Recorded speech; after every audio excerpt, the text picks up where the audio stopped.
और महत्वपूर्ण खबरों की ओर दिल्ली में कल देर रात बेहद दुखद खबर सामने आई। राजेंद्र नगर में कोचिंग संस्थान के बेसमेंट में पानी भर जाने से 3 छात्रों की मौत हो गई। इस घटना में गैर कानूनी तरीके से बिल्डिंग के बेसमेंट में लाइब्रेरी चलाई जा रही थी, जिसके चलते ये पूरी घटना हुई। घटना के बाद दिल्ली सरकार और एमसीडी दोनों ही सवालों के घेरे में है, लेकिन 3 मौतों की कोई जिम्मेदारी लेने को तैयार नजर नहीं आ रहा।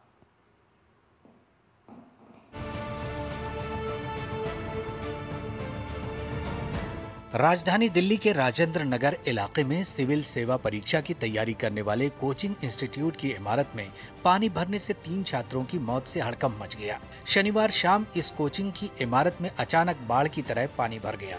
उस वक्त कोचिंग की बेसमेंट की लाइब्रेरी में कुछ छात्र मौजूद थे। दिल्ली पुलिस और एनडीआरएफ की टीम ने मौके से फंसे हुए छात्रों और अन्य लोगों को निकालना शुरू किया। हालांकि मामले में 3 छात्रों को बचाया नहीं जा सका। जानकारी के अनुसार कोचिंग सेंटर के बेसमेंट में लाइब्रेरी अवैध रूप से बनाई गई थी।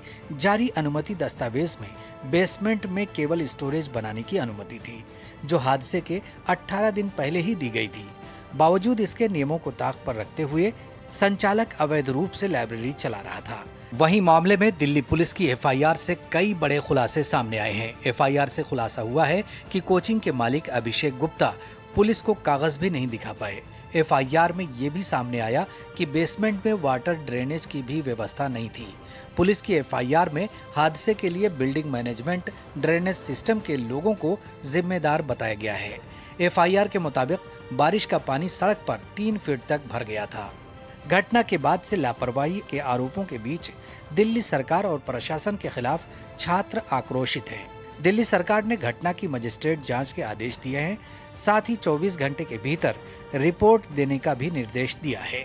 पुलिस ने आपराधिक मामला दर्ज कर मामले में 2 लोगों को गिरफ्तार किया है, जिनमें बिल्डिंग के मालिक और कोऑर्डिनेटर शामिल हैं। इस घटना के बाद अब मैंने कमिश्नर एमसीडी को एक लेटर लिखा है, जिसमें आप देख सकते हैं कि हमने 2 निर्देश मैंने दिए हैं। पहला, दिल्ली में जितने भी कोचिंग सेंटर्स हैं जो उन बिल्डिंग्स में चल रहा है जो एमसीडी के जुरिस्डिक्शन में आते हैं और बेसमेंट में बायलॉज के अगेंस्ट या नॉर्म्स के अगेंस्ट ऐसे कोचिंग सेंटर चल रहे हैं, उन पर सख्त से सख्त कार्रवाई हो, उन पर एक्शन लिया जाए। दूसरा, और अगर इस मामले में जो कल राजेंद्र नगर में हुआ कोई भी एमसीडी अधिकारी अगर जिम्मेदार है तो उस पर भी सख्त कार्रवाई की जाए। जब से इंसिडेंट हुआ है, we have been working relentlessly in search and rescue. उसके बाद इसका एक legal action, proper legal action लेना, लोगों को गिरफ्तार करना, हमने अपने तरफ से कोई कमी नहीं छोड़ा है। और जो स्टूडेंट्स हैं उनके भावनाओं को मैं और मेरी पूरी फोर्स बहुत अच्छे समझती है। दिल्ली के राजेंद्र नगर स्थित कोचिंग संस्थान के बेसमेंट में जलभराव के कारण जान गंवाने वाली 3 छात्राओं की पहचान श्रिया यादव, तान्या सोनी और नेविन डाल्विन के रूप में हुई है। दिल्ली पुलिस के मुताबिक श्रिया यादव यूपी के अंबेडकर नगर की रहने वाली थी, जबकि तान्या सोनी तेलंगाना और नेविन डाल्विन केरल के एर्नाकुलम के रहने वाले थे। मृतक छात्रा श्रिया यादव के भाई ने घटना को लापरवाही बताया है। उन्होंने कहा कि कोचिंग सेंटर में इससे पहले भी जलभराव की घटना हो चुकी थी, बावजूद इसके प्रशासन की ओर से कोई कदम नहीं उठाया गया। वहीं दिल्ली के उपराज्यपाल वीके सक्सेना ने कोचिंग सेंटर हादसे पर दुख जताया है।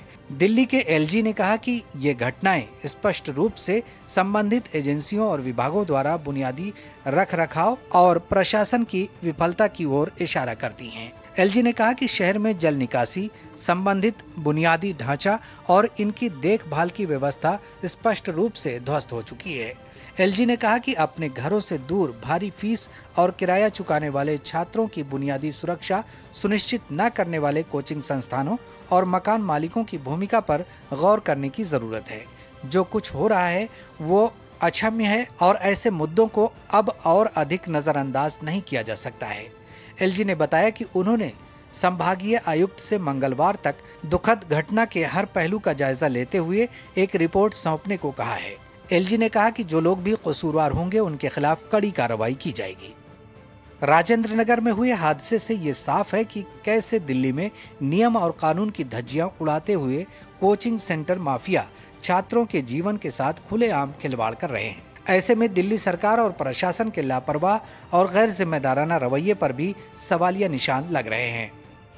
दिल्ली से तापस भट्टाचार्य, पराक्रम सिंह शेखावत, अजीत द्विवेदी और सुशील कुमार के साथ ब्यूरो रिपोर्ट DD न्यूज।